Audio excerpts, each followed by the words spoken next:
Okay, this is a video on screwing down plywood subfloor for tile installation.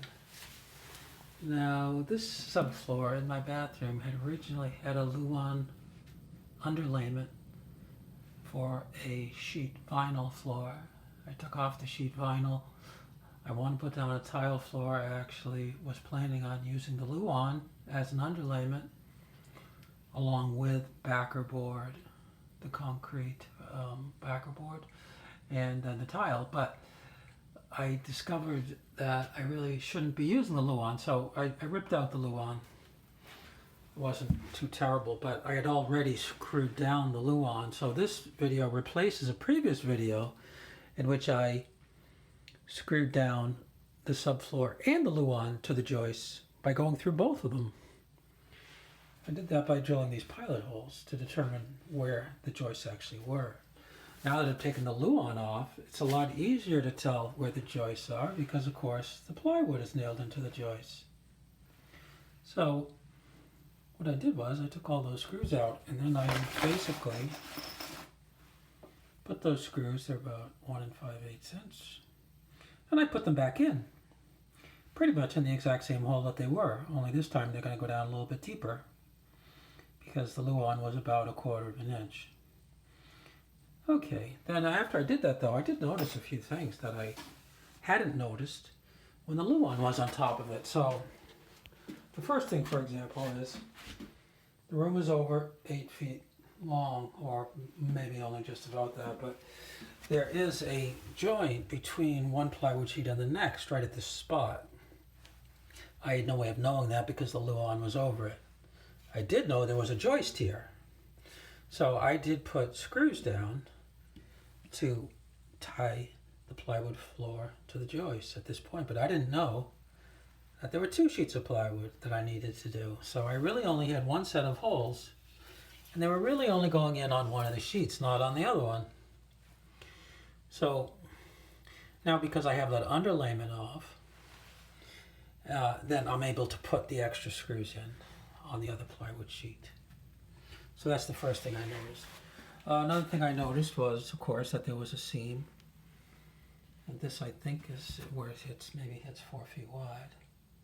But in any case, it's the edge of the sheet. I could tell, for example, that the sheets are tongue and groove. That's nice to know because the tongue and groove plywood is stronger. And for the tile, it's recommended. So I have it, so I kind of know that that's good. Okay. Now, I hadn't known that this was a separate sheet of plywood. So when I was tying the plywood down to the joists in this area, I didn't necessarily tie down this sheet of plywood to this joist. Okay? So I think I added an extra, that one I believe is extra. I had no way of knowing that, more or less. And that one is right up to the edge of where the cabinet is, so I have to open the cabinet door to really put the drill down in there. But I was able to get it on there. Now, here was another special case that I found. Not sure exactly what's going on here because of this extra joint. This is another sheet of plywood, but this seems to be a little bit of an odd case because see how that's so dark? Well, I don't think, well, there's supposed to be a joist in this area, okay? But what I found was that when I tried screwing it down at this spot, I wasn't hitting anything. And then, when I tested, and kind of tell from the black line, but when I tested this for depth, okay, I could see that there was there's no joist under this. Okay, this is a little bit of a screw up. Okay, he missed the joint here. Missed the joist. The joist apparently is really kind of coming off here, and this one is just off the edge. Okay, just off the edge of the joist. So this section really cannot be screwed into that joist because there's no joist there to screw into. Okay, so that's unfortunate. I don't really it's not something I have any particular plan to remedy. Okay, I'm just going to do the best I can with what I have. It does have the tongue and groove, and it does seem to be fine. I'll put the backer board over it, and I will try to bolt that down. So I'm just doing the best I can. I was able to get on this joist this sheet of plywood. Okay, so that's fine. Another thing I noticed that I only would have noticed that I take off the underlayment.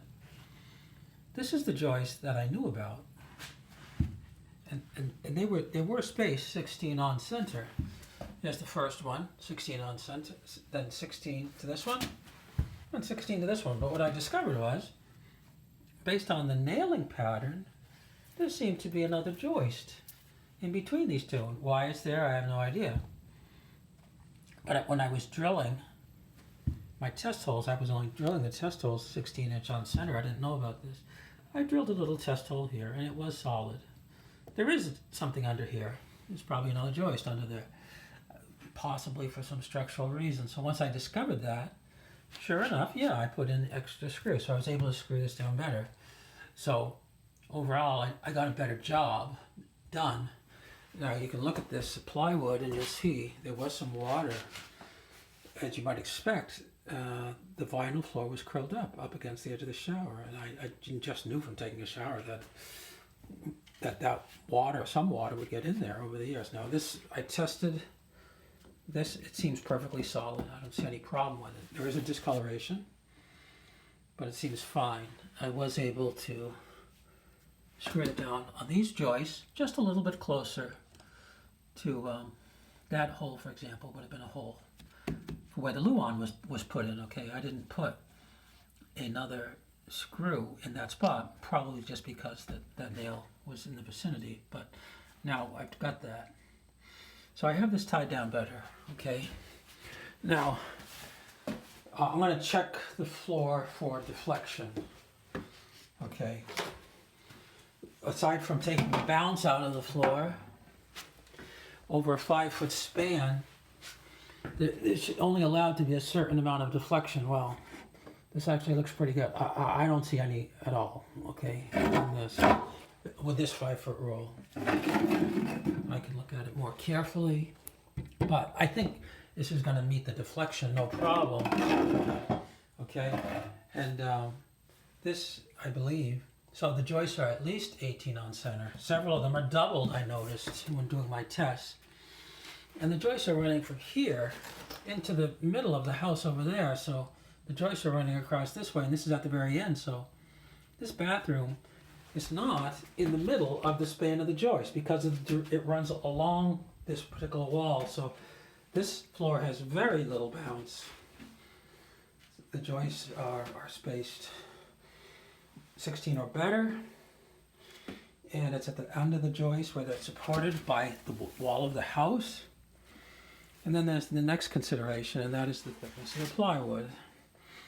And to use as a subfloor, it has to be 5/8 or more, and it has to be exterior grade plywood according to the regulations, all the recommendations. Now, I originally thought, let's see, what did I do with my tape measure? That this plywood was 5/8.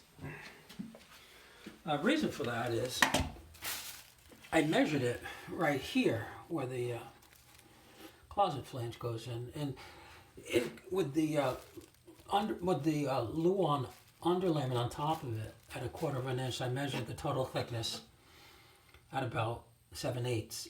And I took off the 1/4 and got 5/8. I thought this was 5/8. I thought it was adequate. Now that I've taken the luan off, I can actually measure this somewhat more accurately because I don't have to subtract the luan. And when I do that, what I find is that it's 3/4. Okay, now 3/4 inch plywood, it's 1/32 less than the so-called nominal. Okay, and the reason I got myself a little confused is that the luan is not 3/4, it's actually 3/16.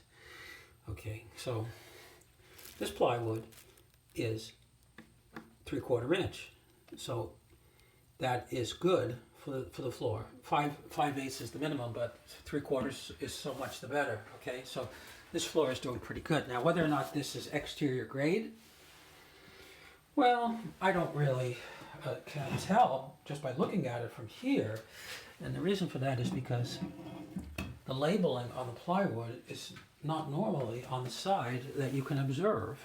It's on the other side. But what I did was I went down into my basement and I looked up at my plywood sheets there just to get some confirmation. Now, for the most part, I think it's generally understood that subflooring for a house is exterior grade, exposure 1, which means it can tolerate some water during construction. It's water resistant. It's not pressure treated, for example. It's not suitable for a wet area. Well, anyway, when I went down and I looked at the labeling on the subfloor for the first floor, now this is up on the second floor, this is what I was able to get off of it by looking at several of the markings. And they are difficult to read, and some of them I can only read partially because of the joists. But after I looked, I was able to find several, and pretty much this is what it said. It said that this is from Weyerhaeuser, and this is the so-called sturdy floor. Okay, sturdy floor. After I looked it up on the internet, it's actually underlayment and plywood in one. And anyway, it doesn't really matter for this purpose. If it was used, it's underlayment, but only good for carpeting, basically, not for a tile floor. Okay, rated for 24 inch on center. I've got 16 on center. Now here's where they give the thickness of the plywood. It's 23 32nds. Okay, that's 1/32 short of 3/4. 3/4 plywood is what's used on the first floor, and because I can actually measure this, it's also 3/4. And it's exposure 1. Okay, that makes it exterior grade.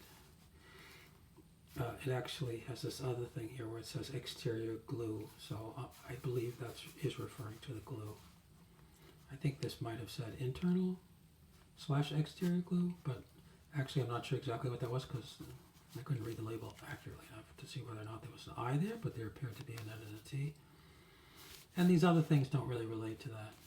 Other standards, plywood standard, okay, Federal Housing Authority, etc., etc., various national boards. But the real deal here is that I can be assured that this plywood is tongue grooved, it's 3/4 inch, it's exterior grade, so this is going to be really perfect for my subfloor. All I need to do for my next steps is I'm going to caulk the gaps. I believe that is recommended. Now this I can't, well, I could caulk it, but I'm going to have to keep my fingers crossed on that. That's a slight weakness. There shouldn't be like that, but that's just the way it is. And I'm going to have to caulk under the baseboard area, under the under the heater. I'm going to caulk her. I haven't done that yet, but it's almost ready for the backer board, but not quite. Okay, so that's all for this video.